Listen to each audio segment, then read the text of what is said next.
Segunda Reis, vamos ler no capítulo 4. Capítulo 5, versículo 20. Glória a Deus.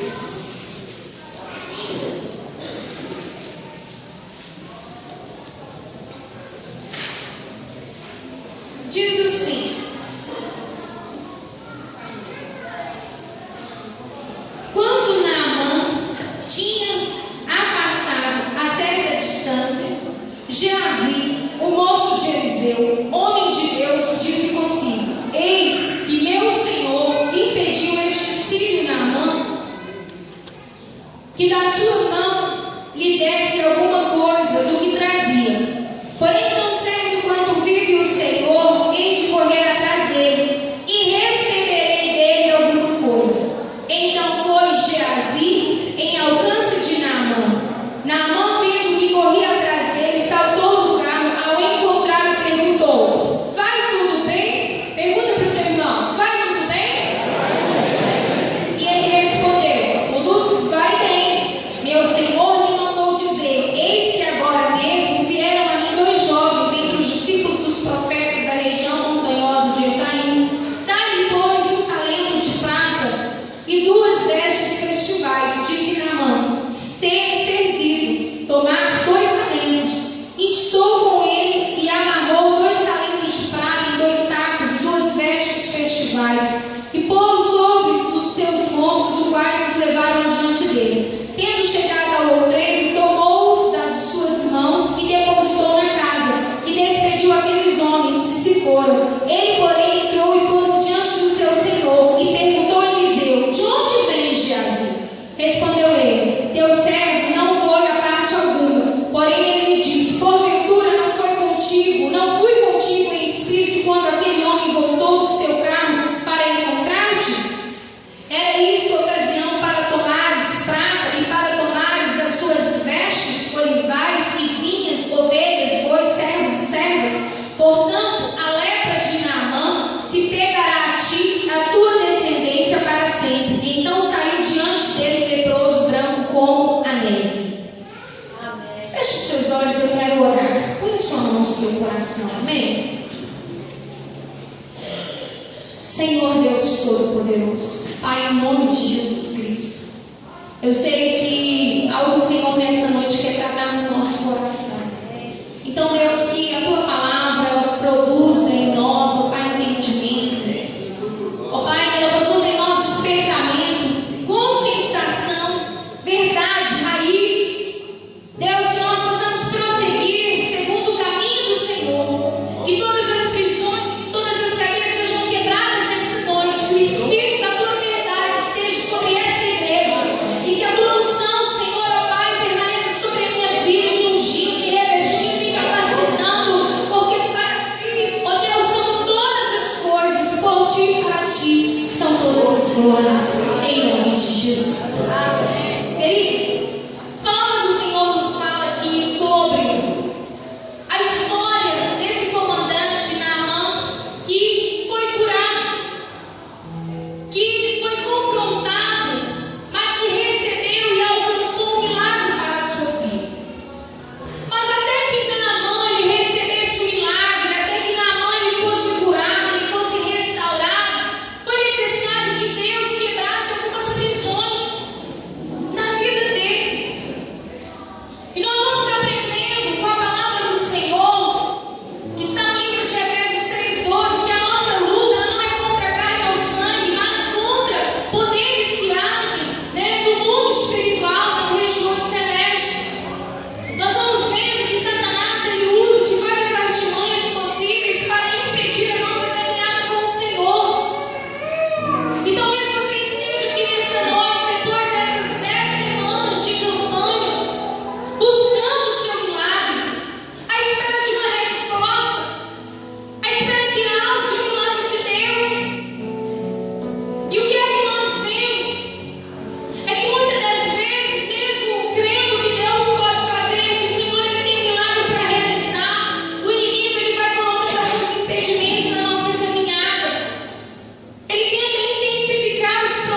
humanos, nós podemos talvez chamá-los das Jericó. São as Jericó que estão fechadas, que nos prendem dentro dela. E às vezes ele começa a usar as pessoas, palavras de acusações, intimidações, ataques pessoais, para que nós tiremos os nossos olhos do foco que é o Senhor Jesus. E então esses impedimentos vão fazendo com que nós começamos a lutar contra nós mesmos. E muitas das vezes nos tornamos passivos das artimanhas do inimigo. E Naamã, como comandante, a Bíblia diz que quando o profeta enviou a palavra ao coração dele, ele resistiu ao princípio. Ele disse: eu vou mergulhar no Jordão. Ele hesitou no seu coração. E quantas das vezes nós não temos resistido ao que Deus ele tem proporcionado para a nossa vida? E quantas das vezes o Senhor não tem trazido uma palavra, o Senhor não tem trazido algo do trono dele para o nosso coração, e nós estamos hesitando. Mas não foi só com Naamã que aconteceu. A Bíblia diz que Gideão, ele também foi um homem que resistiu ao chamado do Senhor para a vida dele. E eu quero te dizer que é muitas das vezes assim que o inimigo tem agido no meio da igreja, com resistências, com medos, com bloqueios, com amarras na mente, na nossa mente e no nosso coração. E aí nós vamos nos tornando pessoas limitadas nos nossos próprios afetos. Nós vamos gerando dentro do nosso coração um sentimento de que talvez nós não somos dignos. Somos totalmente impuros, e isso tudo vai nos afastando da forma com a qual o inimigo ele deseja. Porque o inimigo ele não busca somente seduzir, mas ele nos leva a pecar. Ele nos seduz e ele nos leva a pecar, como também ele gera em nós o peso da acusação do pecado. Mas a palavra do Senhor ela nos mostra que Deus ele veio para nos proporcionar uma vida diferente. E ele tem o poder de quebrar todas as prisões que nos impedem de romper na presença dele. Aleluia. E a forma como ele usa é através da revelação da sua palavra que nos faz enxergar o poder de Deus. É o amor que nos resgata da prisão do pecado. E é a graça que nos coloca na presença de Deus. E a igreja precisa entender esse momento. A Bíblia diz que Naamã ele tinha uma triste realidade. O seu corpo era leproso. A sua realidade era ter dinheiro. Ele tinha bens, dinheiro, mas ele não tinha saúde. E naquela época, a doença ela era incurável. Era uma vergonha para uma pessoa leprosa ser conhecido como leproso. E Naamã ali então, ele olhava para o seu corpo e a sua realidade ali, produziu uma grande vergonha. E diz a Bíblia que por debaixo das suas vestes, então, ele trazia, ele carregava essa enfermidade, até o momento em que uma única palavra muda toda a sua história. Eu quero te dizer que talvez você seja um Naamã aqui nessa noite. E seja por baixo das suas vestes, escondendo uma doença, uma enfermidade, uma lepra talvez na sua alma, uma deformação, uma frustração, uma decepção.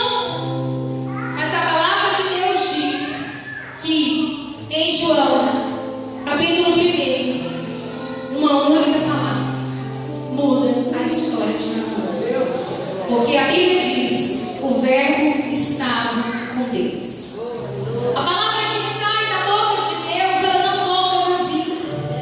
E quando Deus abriu a boca, ele mandou uma palavra de cura para Naamã. Ele determinou, ele designou uma palavra que iria mudar a história de Naamã.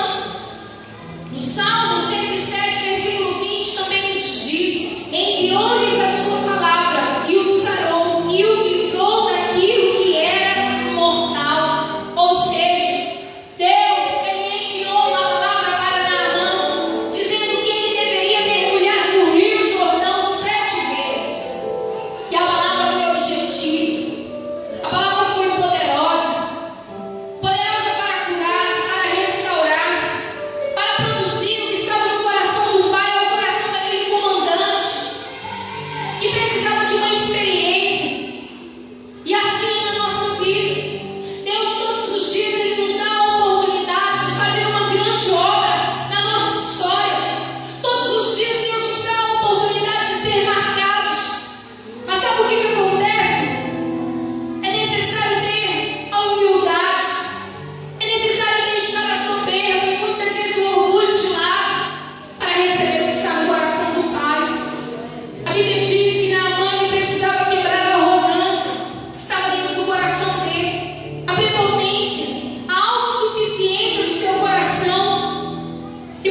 Mas o Senhor, Ele sempre vai nos direcionar, porque Ele tem o desejo de que nós sejamos curados.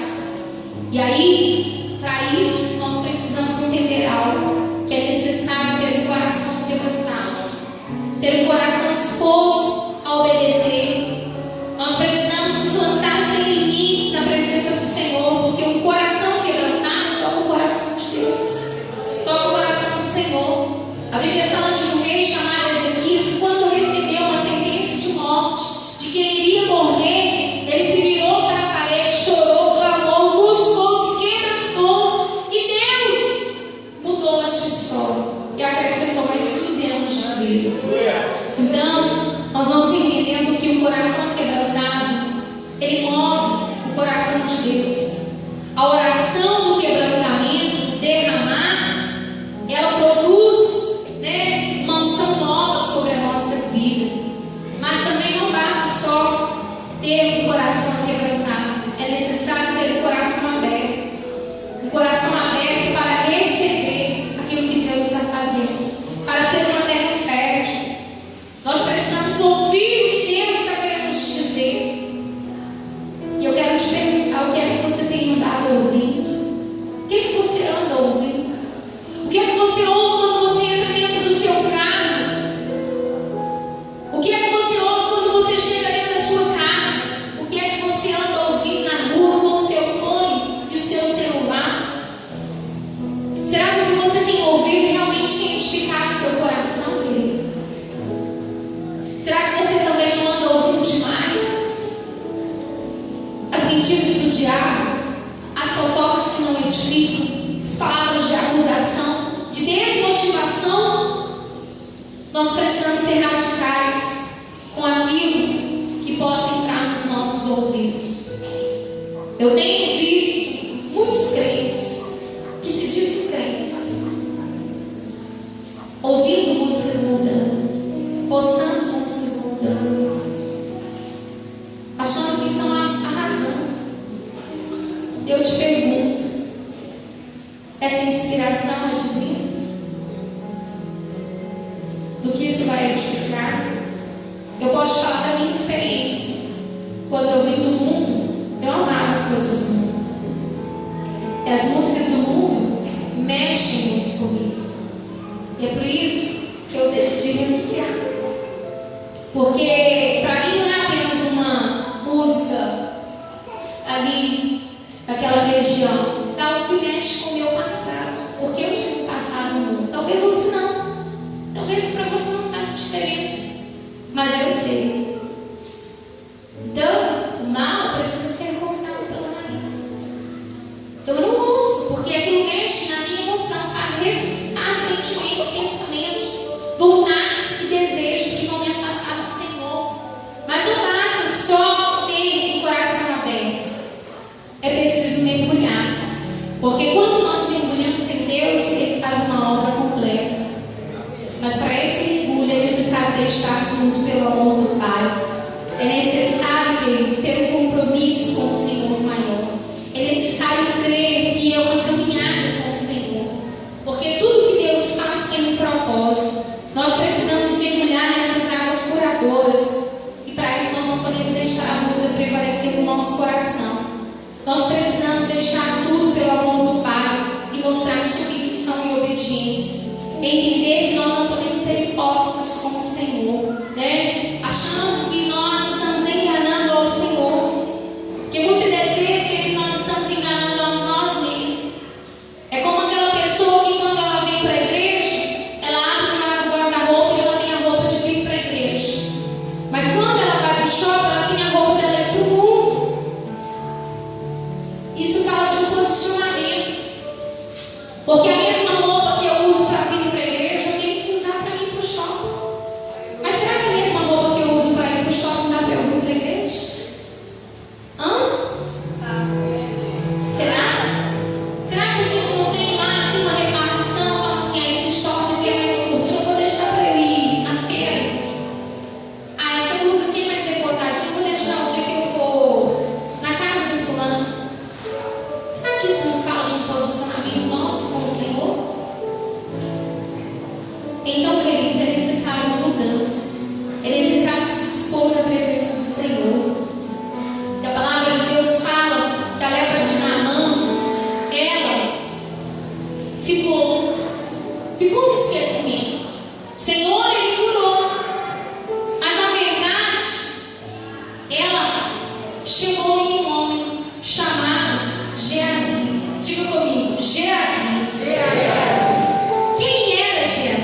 Geazi, ele era o moço de Eliseu.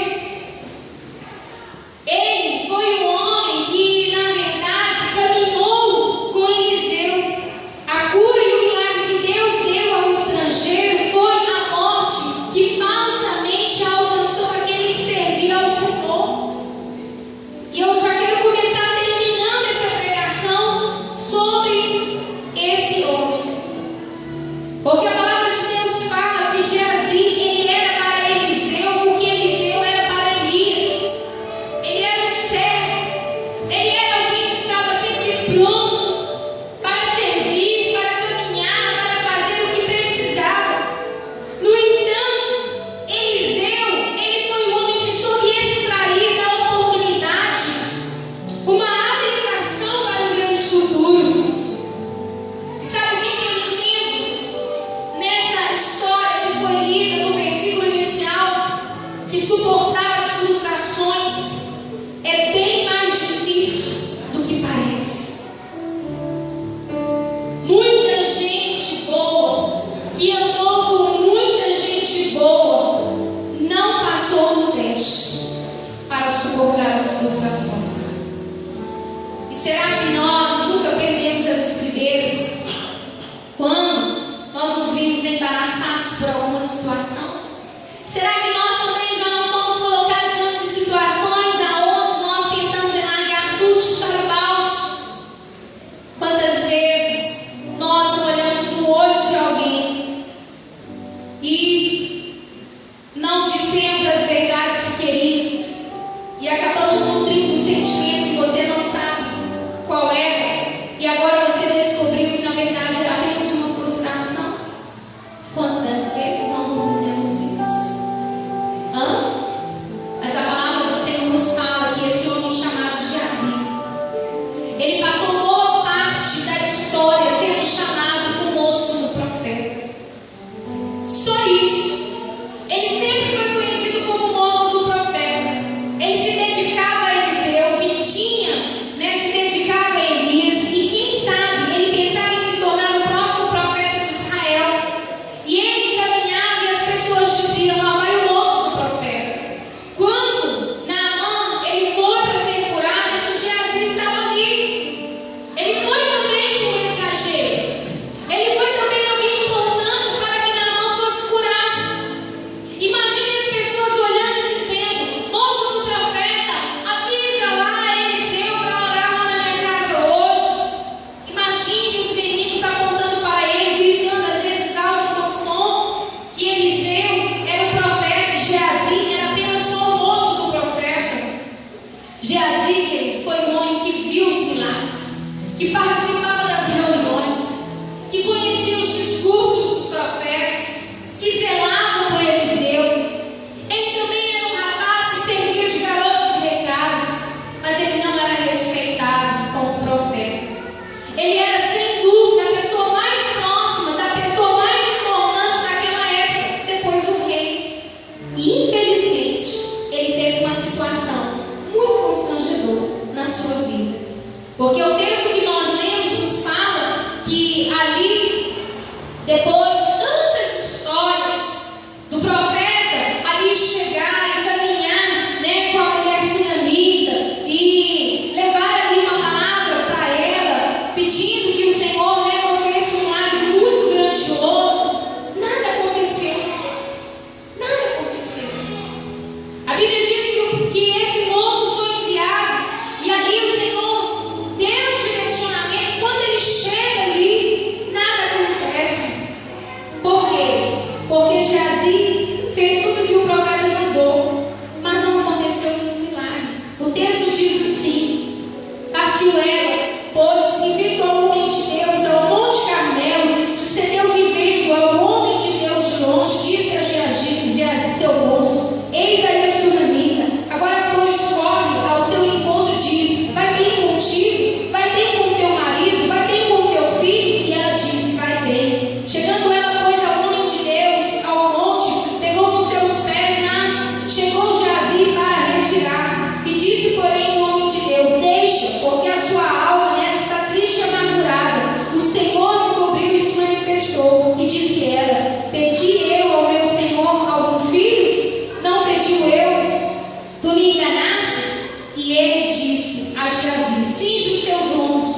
Mas a palavra de Deus fala que bastou o profeta encontrar com o menino morto e o milagre aconteceu. Em toda boa explicação, Geazi, mesmo depois, foi capaz de realizar o que estava no coração de Deus. E você vai entender o porquê. Porque a palavra de Deus fala que Geazi, mesmo estando ali servindo ao profeta, o homem que era conhecido como homem de Deus, ele não conseguia fazer milagres.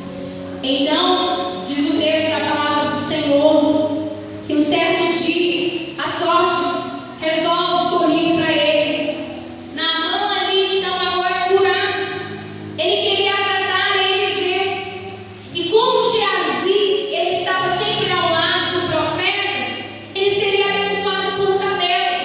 Ele também seria recompensado. Mas no momento em que Naamã ele quis ofertar a Eliseu, Eliseu recusa sua oferta. E ele diz: como pode isso? Os dias de vergonha agora terminaram.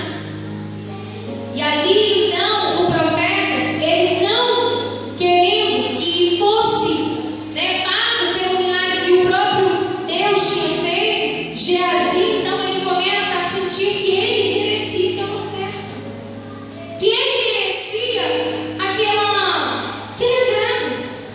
Imagine na cabeça desse moço, do moço do profeta, lembrando de tudo que ele já tinha passado, a vergonha do almoço mal sucedido, a vergonha do quase milagre, dos dias que ele caminhou na sombra do profeta e de que Deus não usava. E ali agora Naamã chega e ele tem a oportunidade da sua vida mudar, de fazer a justiça. Talvez ele pensava assim: agora é a minha hora, agora é o momento de eu entrar em cena, de não mais mandar recado para Naamã, para a mulher sunamita, de não mais ser reconhecido como moço do profeta. E aqui então, querido, no versículo que nós lemos, a palavra de Deus fala que Geazi, ele toma uma decisão baseada em uma frustração e ele aceita receber menos do que merece e daquilo que ele deveria receber. Eu quero terminar dizendo para você uma coisa: que tomar decisões baseando-se em frustrações pode fazer você perder a chance de aprender com uma pessoa mais experiente.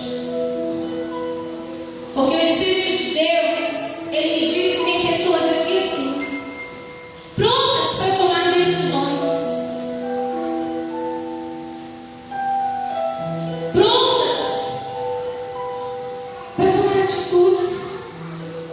Mas essas atitudes e essas decisões são baseadas em frustrações da sua vida, da sua caminhada com Deus, da sua história com o Senhor.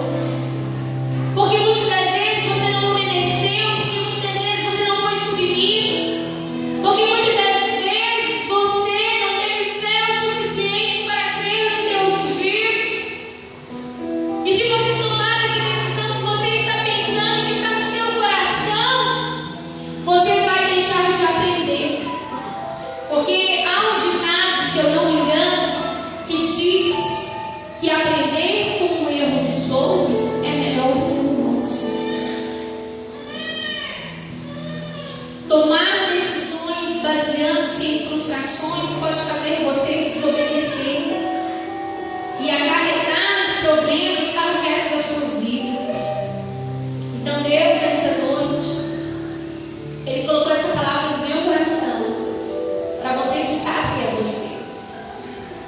Não tome decisões baseadas nas frustrações da sua vida, porque Deus está olhando por você e para você. Deus conhece todas as coisas, mesmo quando elas estão num curso que você desconhece, mesmo que pareça que não vai dar certo. A Bíblia diz: entrega as chaias do teu caminho ao Senhor, confia nele.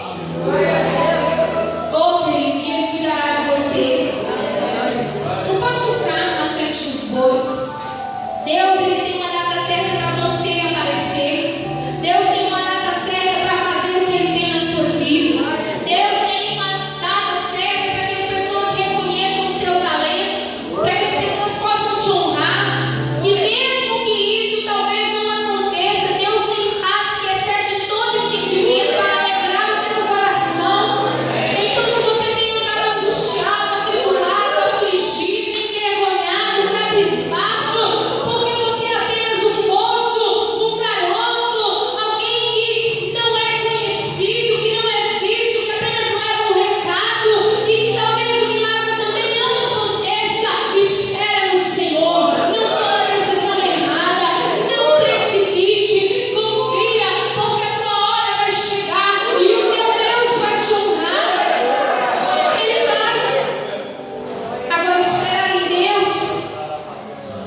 Geazi, ele não passou de moço do profeta para profeta, mas ele foi direto, num voo sem escala, para a lepra e para a vergonha.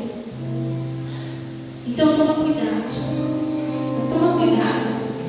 com as decisões que você está pensando em tomar, porque a palavra de Deus fala que há caminhos aos olhos do homem que parecem bons, mas são caminhos de morte, são caminhos maus, que um abismo chama outro, mas o Senhor tem porção para a nossa vida, e nessa noite Ele está pronto para liberar sobre nós. Naamã, ele fez 7 mergulhos. No primeiro, talvez ele mergulhou para renunciar, crendo que Deus, ele poderia agir na vida dele. No segundo, ele mergulhou fidelidade, para que ele pudesse ser um homem mais fiel, para que ele pudesse servir a um rei vivo, que realmente poderia mudar não somente a sua vida, mas todo o seu governo. O terceiro, talvez era do amor, que precisa ser expresso através das nossas atitudes. O parâmetro de Naamã, que ainda não conhecia Deus, era de comprar um milagre. E Eliseu não aceitou, demonstrando assim o verdadeiro amor de Deus, diferente dos deuses da Síria. E esse é o sentimento que precisa estar no nosso coração, de que o amor que o Senhor derramou por nós precisa ser expresso com as nossas atitudes. O quarto mergulho talvez foi o mergulho do fundamento, no qual ele desejou que a sua vida fosse realmente transformada, firmada na rocha. O quinto, da revelação, que muda completamente o percurso da nossa vida, porque só quando você tem um encontro com o Senhor, tudo pode mudar. O sexto mergulho, da seriedade, de prevalecer com os valores espirituais que governam a nossa vida. E o sétimo mergulho, da obediência, que nos faz compreender aquilo que o Senhor, Ele nos diz através da sua palavra. Então, querido, eu não sei em que estágio você está.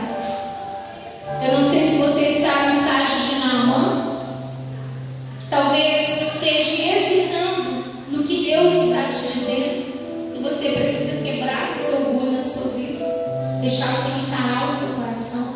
Se você está no estágio de Naamã, cansou de ser curado e restaurado. Se você está no estágio do moço do profeta que levou o recado, mas que na verdade quis ser beneficiado do ministério, quis ser prevalecido e na verdade foi assim totalmente envergonhado, trazendo sobre a sua vida doenças que o levou à morte, ou o que é que você precisa? Mas eu quero te falar uma única coisa, independente do que você esteja passando, o Senhor Jesus está aqui. Está aqui. E eu não preciso aqui ficar falando muito, porque eu sei que essa palavra não tem endereço nessa noite. Eu quero que você tenha sobre os seus pés, porque você sabe que você precisa reiniciar nessa noite. Você sabe que você precisa largar, abrir mão, deixar. Você sabe. Você sabe que não está bom. A mentira que todos os dias você está acordando, aquela dificuldade de permanecer, de se relacionar. Que é? O Senhor te chama hoje. Há um chamado de Deus para a sua vida. Eu vejo que eu tenho falado nesses dias com algumas pessoas que sempre tratado muito meu coração, e que a igreja ela tem vivido um tempo de tratamento interno. Deus está trabalhando dentro da igreja,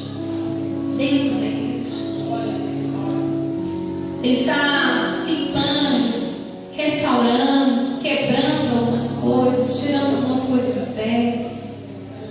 Quando eu olho para isso, o Senhor me faz ver essa igreja. Que a gente olha e vê as coisas ainda mal colocadas, sabe? Como se fosse uma adaptação de um tempo que daqui a pouco as coisas vão chegar no lugar.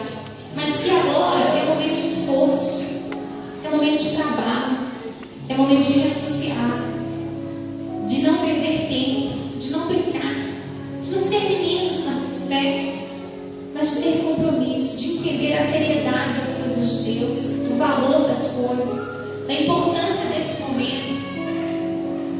Saber que talvez eu não tenha muito a oferecer, mas dentro de mim eu tenho muito a dar. Muito a dar. É tempo de eu extrair os recursos que estão dentro do meu coração. Não é de buscar coisas que estão lá fora, novos horizontes, não. Mas descobrir os caminhos que foram fechados dentro do meu coração. Porque os caminhos estavam abertos no nosso coração. Sabe? Aquele caminho que você chegou na presença de Deus. E que no início você pegou a foice e você foi desgastando aquele mato. E por muitos dias você subia e descia aquele morro. Que você ia para a igreja, você louvava o Senhor, você ia com alegria. Até que um dia você comprou um carro. E vieram as rodovias. E você saiu de casa, entrou no seu carro e você começou a ir para a igreja. E aí você começava agora a olhar as outras coisas, os pecados, as paradas. Até que um dia você não encontrou mais a igreja. Mas você estava no caminho, porque aquela rodovia ela poderia te levar lá. Aí chega um momento que a gente tem que voltar e lembrar o caminho que a gente fazia. De repente pegar a coisa de novo, entrar naquele mato e começar a cortar. Mas olha, tem um atalho aqui. Esse está aqui porque eu passava aqui. Mas eu preciso tirar as galhas que caíram, as coisas que ficaram ali. A Bíblia diz: lembra-te, pois, de onde caíste. Então, querido, é tempo de voltar, de reconhecer, saber que nós somos uma família. É tempo de nos ajudarmos, de nos abraçarmos, de dizer que nós precisamos uns dos outros. Mas é tempo também de olhar e dizer: olha, você está errando, você está pecando, isso não está certo, você está voltando à sua palavra, você está falhando nisso, e essa não é a atitude certa de um cristão. Eu quero que você procure alguém nessa noite, para que você possa orar com ele. Alguém que você direcionado pelo Senhor, homem com homem, mulheres com mulheres. Alguém que você tem uma palavra de fé para dar para essa pessoa. Você é esse lugar